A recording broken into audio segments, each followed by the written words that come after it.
కృష్ణ, గోదావరి, యమున, గంగా, సరస్వతి అన్ని నదుల పేర్ల మీద మన ఆడబిడ్డలకు పేర్లు పెట్టుకుంటున్నాం. అవునా?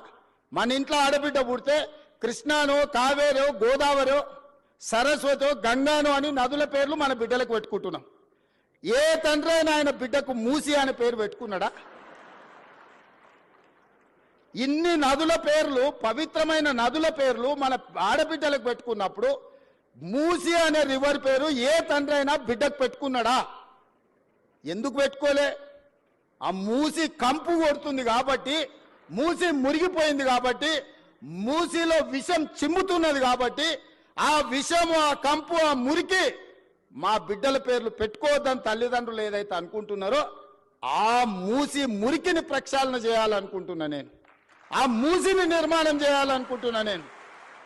ఎందుకు యమున, సరస్వతి, గంగా, కావేరి పేర్లు పెట్టుకున్నప్పుడు మూసి అనేందుకు మన బిడ్డలకు పెట్టుకోకూడదు? ఆ మూసిని అద్భుతంగా నిర్మించినప్పుడు తప్పకుండా తల్లిదండ్రులు వాళ్ళ బిడ్డల పేర్లు మూసి అని పెట్టుకుంటారు.